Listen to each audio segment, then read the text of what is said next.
ప్రదోష వ్రతం అంటే ఏమిటి? ప్రదోష కాలంలో చేసేటువంటి శివార్చన యొక్క ప్రత్యేకత ఏమిటి? ప్రదోష కాలం అంటే ప్రతిరోజు సూర్యాస్తమయానికి 2:30 గంటల ముందు, సూర్యాస్తమయం తర్వాత 2:30 గల సమయము ప్రదోషకాలం అని చెప్పబడుతుంది. కొన్ని గ్రంథాలలో 1 గంట సమయము సూర్యాస్తమయానికి ముందు, 1 గంట సూర్యాస్తమయానికి తర్వాత కూడా ప్రదోషం అని చెబుతూ ఉంటారు. ఈ ప్రదోష వ్రతం అనేది అమావాస్య ముందు, పౌర్ణమి ముందు వచ్చే త్రయోదశి నాడు చేసేటువంటి వ్రతం.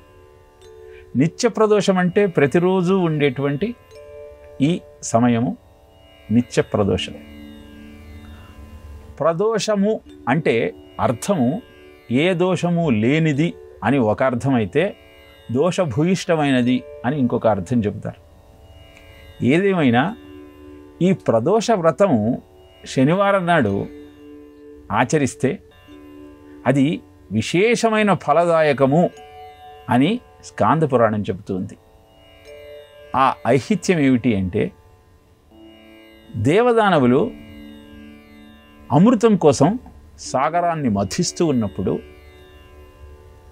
మొట్టమొదట హాలాహలం ఉద్భవించింది. భయంకరమైన ఆ విషజ్వాలలకు దేవతలు కూడా దగ్ధమవుతున్నటువంటి, దానవులు కూడా బాధపడుతున్నటువంటి పరిస్థితి ఏర్పడింది. అప్పుడు వాళ్ళు ఏం చేయాలో తెలియక శివుడిని ఆశ్రయించారు.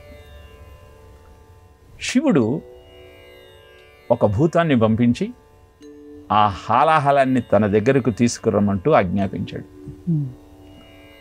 అలా ఆ భూతము తీసుకువచ్చిన హాలాహలాన్ని శిక్షించద హాలాహలం భక్షించద మధుర ఫలక్రియన్ అంటూ స్వీకరిస్తాడు. నాలం వా పరోపకారకమిదం ఏకం పశూనాం పతే పశ్యన్ కుక్షిగతాన్ చరాచరగణాన్ బాహ్యస్థితాన్ రక్షితుం సర్వామర్త్యపలాయనౌషధమతిజ్వాలాకరం భీకరం నిక్షిప్తం గళనం గళేన గిళితం నోదీర్ణమేవ త్వయా అని శివానంద లహరిలో అద్భుతమైన ఆ దృశ్యాన్ని వర్ణిస్తారు ఆదిశంకరులు.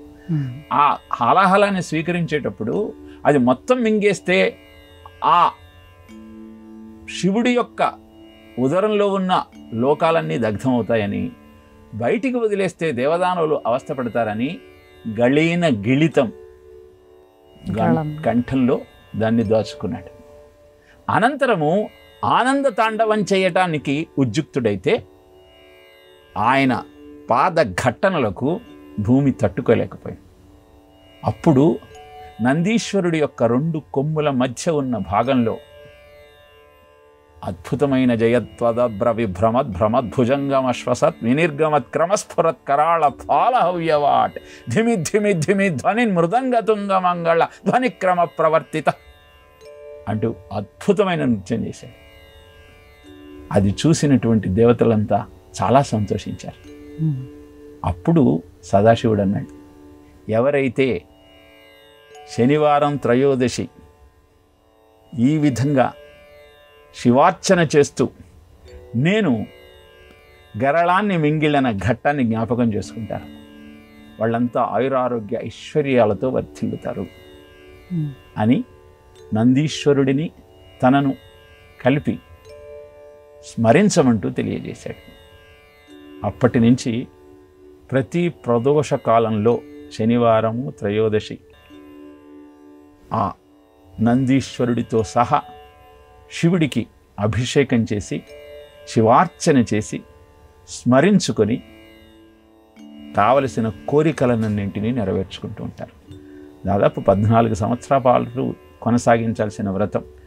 అంతకాలం చేయటానికి వీలు కాకపోతే వీలైనన్ని ప్రదోష వ్రతాలు చేసి కావలసిన కోరికలను అందుకోవచ్చు. ఇలా ప్రదోషానికి చాలా మాహత్యం ఉన్నది. అలానే ప్రదోష కాలంలో మనం భోజనం చెయ్యవద్దు, నిద్రపోవద్దు, ఏకాంతంగా భార్యతో ఉండవద్దు. తరుణీ ఒక్క ముహూర్తముండు మిది సంధ్యాకాలమిక్కాలమందరయన్ భూతగణావృతుడైన కాలారాతి లీలన్ వృషేశ్వరయానమున సంచరించుచునుండు. ఎలా ధర్మమున్ వీడగన్ అంటూ కశ్యపుడు తిథికి తెలియజేస్తాడు. ప్రదోషకాలంలో శివార్చన చేయాలి, కానీ సరసాలాడటం ఏ న్యాయం, తప్పు, ఇది అధర్మము అంటూ తెలియజేస్తాడు. కాబట్టి ప్రతినిత్యము నిత్య ప్రదోషం గమనిస్తూ ఆ సమయంలో శివార్చన చేస్తూ ప్రదోష వ్రతాన్ని అంటే పక్ష ప్రదోషాన్ని శివార్చనతో కొనసాగిస్తూ అద్భుతమైనటువంటి ఆనందానికి సోపానాలు నిర్మించుకునే ప్రయత్నం చేద్దాం. అదే ప్రదోష వ్రతం యొక్క విశిష్టత. రవివారం వస్తే రవి ప్రదోషం అంటారు, బుధవారం వస్తే సౌమ్య ప్రదోషం అంటారు. సౌమ్య ప్రదోషానికి కూడా ఎంతో అద్భుతమైనటువంటి శక్తి ఉన్నది. ఇలా ప్రదోషాన్ని గమనిస్తూ మన జీవితాన్ని ధన్యం చేసుకుంటాం.